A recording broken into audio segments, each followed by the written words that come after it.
Welcome back to another episode of Real Estate Playbook. Looking here to tell you a little story I've been working on, actually heading towards closing today, which is a win because I love when we can celebrate challenges by ultimately getting to the finish line. And so it's one of the things we exist to help you do is while you are learning, because we are always learning, we are lifelong learners in this industry because as soon as you think you know everything, as soon as you think you've seen everything, boom, something else shows up. And it's not always about knowing exactly how to handle a situation. It's about knowing how to handle people and how to go find out the information you need to help them be able to address their problems. And so this is a transaction. I am working with a customer that they're relocating here from out of state. Obviously there's challenges with that because they're not able to be here on the ground quite as much to deal with the things that, maybe a local buyer would. But we got the contract, got into inspections, and inspections uncovered something, and this wasn't an earth shattering issue, but it was a potential big deal, right? And every big deal doesn't show itself as having all of the information. That's a challenge with inspection sometimes, is they diagnose a problem. Very similar to what a doctor's want to do is say, hey, you've got a symptom. Here are the potential causes of the symptom, and it might be, something very simple. Maybe you're getting a lack of sleep, or you have cancer. And so, same thing is true with houses, right? Is we've got an area that's exposed on the outside where there's been some evidence of some water intrusion. The whole wall could be rotted out, or it's nothing and you just need to kind of restucco. And that's the kind of diagnosis we got on this particular inspection.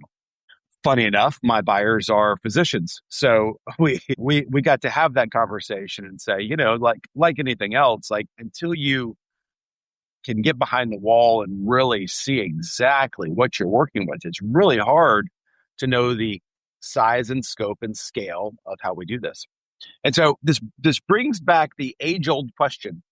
If you've been in real estate for any period of time, the debate on is it better to do the repair yourself after the fact, maybe get some quotes, negotiate a number that everyone can get in agreement with, and handle it as yourself once you own it, or have the seller do the work prior to closing. And this is an interesting one because we don't know the full scope.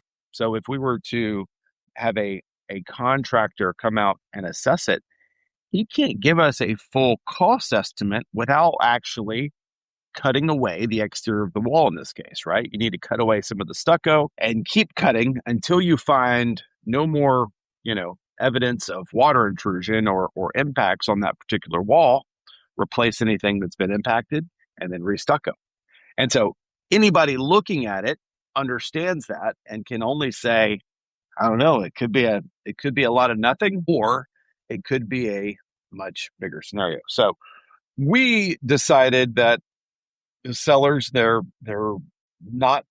moving here, they're going to be starting work right away. They were like, we really don't want to move in and have to deal with that.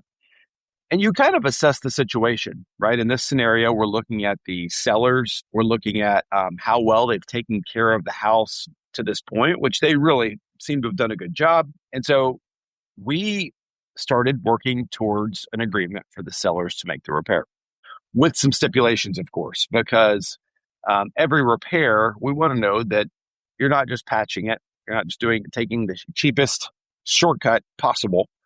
You are actually doing the repair as we all can agree at this point without having all the information that we want to see it done, right? And so that began that began the process of us discussing this in terms of trying to figure out how we can all agree on how this work is ultimately going to be done. So one of the things we stipulated was that we were going to have the work done by the sellers. They were going to remove any damaged areas, photo the damaged areas, share photos with us of what was removed and what was ultimately replaced.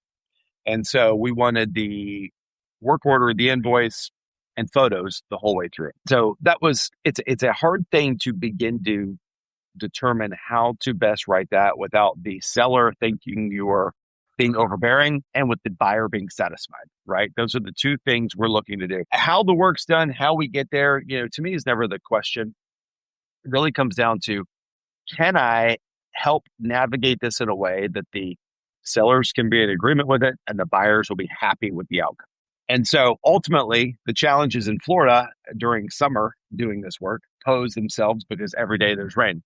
And so the work, once it began, took a little longer than expected. They'd have to pause for rain, but ultimately the job got done. We got some pictures of the completed work. We got the invoice. Ultimately, this job did not cost as much as maybe the sellers or the buyers thought it was going to. I think we got a $900 cost estimate or invoice. That was the amount that was paid for by the sellers for the work to be done. I think to some extent that shocked the buyer. They thought maybe this can't have been done properly because we thought it was going to be a lot more than that, right? And so you got to put yourself in the mind of the buyer and the mind of the seller when you're going through this. Now, I reflected back to conversations we had had and reminded them that, hey, we talked about the fact that this could be a small issue. Maybe it could have been something that just started, hadn't been going on for a long period of time, or it could be a big issue. What you've got to help them understand is what is a big issue? How much is a big issue? Is this a $5,000 or $6,000 repair or more? And then in a best case scenario, are we talking fix one? In this case, it ended up fixing one roof tile, doing some sealing along the flashing, and then they cut out some of the stucco and then restuccoed, right? And so it was really not a long repair job. But that begs the question is, what is the better solution? I bring this to you to think about the process of, would it have been better for the buyer to say, hey, we're concerned about this, we're willing to fix it ourselves. Maybe we can get a $5,000 credit from the seller and then we'll deal with it. Let's take this one out, right? If you do that, you run the risk that it could be a bigger job than you expect. And so you've got to have some understanding of what is your risk exposure here. How much more could it possibly cost me? And then you've got to understand that, but in doing that, maybe there's a little added cost there, but you get to ensure that it's done correctly and the way you want it done, because you're going to be the one that owns the property after this. You get to pick your contractor. You get to help direct the plan, the process, the material. You get to see behind the wall with your own two eyes. And you get to be in the driver's seat for making sure this is done properly. Good arguments for that. If you're the seller, put yourself in the seller's shoes. Man, I don't think this is a big deal. I can do it for a lot less. Maybe that's possible. And so they say, hey, we're just going to do it. We don't have to talk numbers on it. We're just going to do it. We'll show you all the work, just so you can really be confident we did it correctly. And they get to take that on. They also get the risk exposure that you get in there and there is something worse. And that's the thing the seller has to determine, right? Currently, the seller owns it. So if the buyer says this is a seller issue, you've got to deal with it. Ultimately, the full scope of whatever needs to be done is going to fall on the current owner in some way, shape, or form. But in these negotiations, the seller might be saying, hey, if they're willing to take it for $5,000, I don't know what the risk is behind here. I think I could do it for $1,000, but it could also cost me 10. That may be a decision a seller is willing to make, even though it's going to cost them a little more than it did otherwise. That could be something. So I think we've got to make sure we're posing these arguments to our customers, regardless which side we're on, buyer or seller.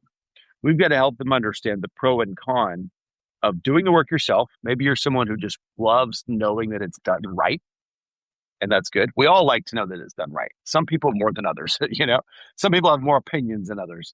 And so you've got to understand the mindset of your seller to understand, or buyer to understand how you can best help them not be so, to almost not grieve through the process of somebody else doing this work, right? Because you don't want them at the end saying, I wish we had done it a different way. We got ripped off in this. It should have been done this way, this way, this way. We want to avoid those conversations because that is what leaves customers with a bad experience. And that ends up being the thing they remember about the transaction And so in talking to our customers, sometimes it makes sense for them to take a little bit of a risk, negotiate cash up front, and then be confident doing the work completely themselves. But we've got to be confident and skilled in helping them have that conversation.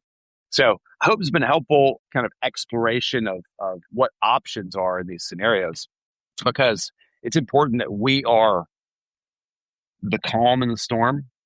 We are ones that can maybe bring our vendors, to speak into these situations. Uh, because sometimes, if you, especially if you are not someone who has done a lot of, maybe house projects or made fixes, some of these rather small issues can appear to be massive, massive obstacles in a transaction that start making people second guess. And the reality is, we're talking about home ownership issues in most cases. We're not talking about reasons to cancel contracts. We're talking about things that you're going to deal with in the future. Let's make sure this house, if you still like this house, and you still love this house, and you want to see your family here, let's make sure we can help do it for you in the right way with the right people in place, and make sure you're confident in the plan, because you're the one's going to own it. You're the one's going to have to maintain it. So hope this is a helpful conversation, but we're going to keep leaning into these and these specific scenarios. So, hey, quick pitch. If you've not joined us on our school, SKOOL, we are the Real Estate Agent Playbook on School. Would love you to join us there. We've got great conversations. We've got all of our live feeds on there. We're doing the weekly trainings and then some others throughout. But the collaboration we get there is what we are looking for. It's what we're trying to build. It's the community we're trying to build. So come there. Lots of good content. We'd love to see you in there.